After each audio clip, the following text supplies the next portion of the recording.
கர்த்தருடைய பரிசுத்த நாமத்திற்கு மகிமுண்டாகட்டும். ஆண்டவராகிய இயேசு கிறிஸ்துவின் நாமத்தினாலே அன்பு கர்த்தருடைய பிள்ளைகளாகிய தங்கள் அனைவருக்கும் ஸ்வீட் ஊழியத்தின் சார்பாக வாழ்த்துக்களையும் ஸ்தோத்திரங்களையும் தெரிவித்துக் கொள்கின்றேன். யோசுவாவின் புத்தகம் 1 அதிகாரம் 9வது வசனம். யோசுவா 1 அதிகாரம் வசனம் 9. நான் உனக்கு கட்டளையிடவில்லையா? பலம் கொண்டு திடமனதாயிரு, திகையாதே, கலங்காதே. நீ போகும் இடமெல்லாம் உன் தேவனாகிய கர்த்தர் உன்னோடே இருக்கிறார் என்றார். நான் உனக்கு கட்டளையிடவில்லையா? பலம் கொண்டு திடமனதாயிரு, திகையாதே, கலங்காதே. நீ போகும் இடமெல்லாம் உன் தேவனாகிய கர்த்தர் உன்னோடே இருக்கிறார் என்றார். என் அன்பு கடவுளுடைய பிள்ளைகளே, நேற்றைய தினத்தில் நாம் சோர்ந்து போகிறவர்களுக்கு அவர் பலன் கொடுக்கிறார் என்று சொல்லி நாம் தியானித்தோம்.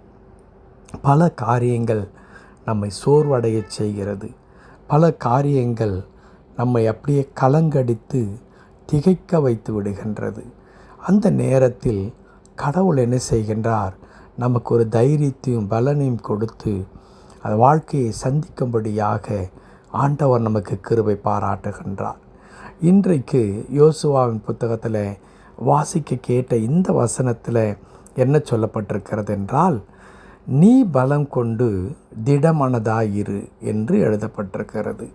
நீயே ஒரு தைரியத்தை வரவழைத்து கொள்ள வேண்டும் என்று சொல்லப்படுகின்ற அர்த்தத்தை தாங்கி நிற்பது தான் இந்த வசனம். பலம் கொண்டு திடமனதாயிரு, திகையாதே, கலங்காதே என்று நமக்கு கர்த்தருடைய வார்த்தை ஆலோசனையாக இங்கே சொல்லப்படுகிறது.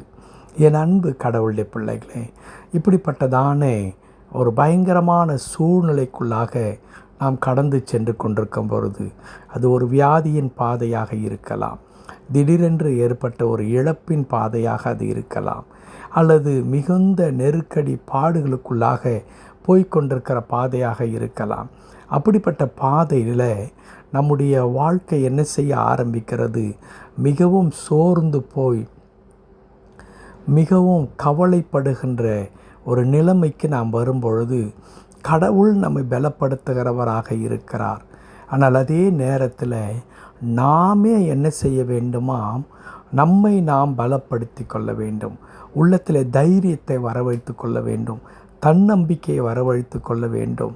நான் இந்த காரியத்தை நான் சமாளிப்பேன், சந்திப்பேன், கர்த்தர் எனக்கு ஜெயத்தை தருவார் என்று சொல்லி நம்முடைய விசுவாசத்தை தட்டி எழுப்ப வேண்டிய ஒரு காலமாக இப்படிப்பட்டதான திடீரென்று ஏற்படுகின்ற அந்த பயங்கரமான சூழ்நிலையில் நாம் அப்படி நடந்து கொள்ள வேண்டும். காரணம் என்ன? அந்த வசனத்தினுடைய 2வது பகுதி சொல்லுகிறது, நீ போகும் இடமெல்லாம் உன் தேவனாகிய கர்த்தர் உன்னோடே இருக்கிறார். ஆம், என் அன்பு கடவுளுடைய பிள்ளைகளே, நாம் போகிற இடமெல்லாம், அது எந்த பாதையாக அது இருந்தால் கூட அந்த பாதையில் ஒன்று உண்மை, அது என்ன? கடவுள் நம்மோடு கூட இருக்கிறார். அதை தான் ஆண்டவர் சொல்லுகிறார், நீ போகும் இடமெல்லாம். என் அன்பு கர்த்தருடைய பிள்ளைகளே, வாழ்க்கை பல நேரத்தில் எந்த பாதையிலே போய்கொண்டிருக்கிறது என்று தெரியாமல் திகைக்கின்ற சூழ்நிலைகள் ஏற்படும். நான் நன்றாகத்தான் என் வாழ்க்கை போய்கொண்டிருக்கிறது என்று நினைத்தேன்.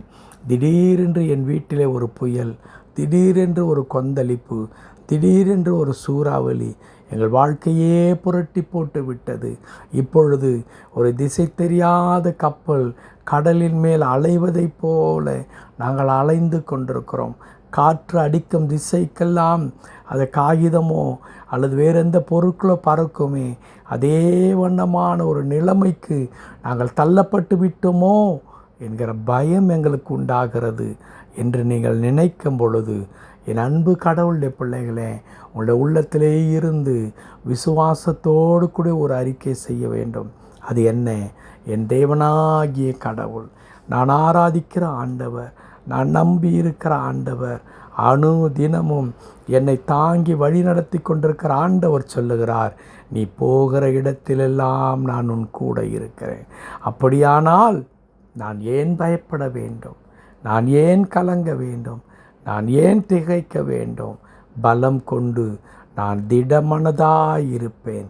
என் ஆண்டவர் என் வாழ்க்கையில் பெரிய காரியங்களை செய்வார் என்று அன்பு கடவுளுடைய பிள்ளைகளே, நாம் தைரியத்தோடு கூட இருக்கும் பொழுது, ஆம், கடவுள் ஒருவேளை நடத்தி கொண்டிருக்கிற பாதையில் தாங்கொண்ணாத துயரமும் வேதனையும் நாம் அடைந்து கொண்டிருந்தாலும் அதை எல்லாவற்றையும் மாற்றி நம்மை ஆசீர்வதிப்பதற்கு ஆண்டவர் போதுமானவராயிருக்கிறார்.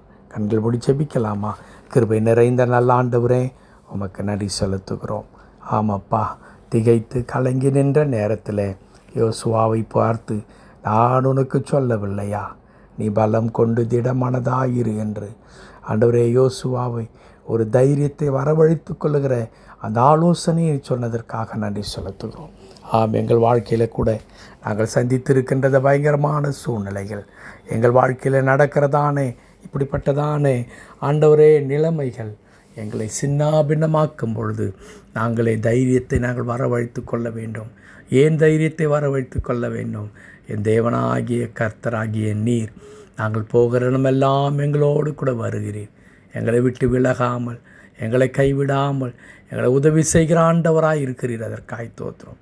அடியனோடு இணைந்து ஜெபித்து கொண்டிருக்கின்ற இந்த வார்த்தையை கேட்டுக்கொண்டிருக்கிற அன்பு கடவுளுடைய பிள்ளைகள், அவர்கள் போகிற பாதை உமக்கு தெரியும். உடைய குடும்பத்தினுடைய சூழ்நிலைகள் உமக்கு தெரியும். அந்த பிள்ளைகளுடைய உள்ளத்தை அழுத்தி கொண்டிருக்கிறதான கவலைகளும் பாரங்களும் உமக்கு தெரியும். அந்த பாரங்களை எல்லாம் நீக்கி போட்டு அந்த பிள்ளைகளுக்குள்ளாய் தைரியத்தை வரவழைத்து கொள்ளத்தக்கதான அந்த கிருபைகளை தந்து ஆண்டவரே நீர் தொடர்ந்து நடத்தும்படியாய் நாங்கள் செபிக்கின்றோம். ஆம் கர்த்தாவே, நாங்கள் போகிற இடத்திலெல்லாம் தேவனாகிய கர்த்தர் எங்களோடு இருக்கிறேன் என்று சொன்னீரே, அந்த வார்த்தை மாத்திரம் ஒரு நாளும் எங்களுடைய நினைவிலிருந்து கர்த்தாவே ஆண்டவரே அது மறைந்து விட வேண்டாம் சாமி. ஏனென்றால் பல நேரங்களிலே அப்பா இந்த தனிமை இனிமேல் எங்கள் வாழ்க்கையிலே நாங்கள் என்ன செய்ய போகிறோம் என்று திகைக்கிற ஆண்டவரே காரியத்தை நாங்கள் பார்க்கிறோம். ஆனால் இன்றைக்கு நீ போகிற இடமெல்லாம் உன் தேவனாகிய கர்த்தர் உன்னோடு இருக்கிறார். நீ பலங்கொண்டு திடமானதாயிரு என்று சொல்லப்பட்ட இந்த வார்த்தை ஒவ்வொரு நாளும் எங்களை பலப்படுத்துவதாக ஆசீர்வதித்தருளும். மீட்பர் நாமத்தில் ஜெபிக்கிறோம் எங்கள் நல்ல பிதாவே. ஆமேன், ஆமேன்.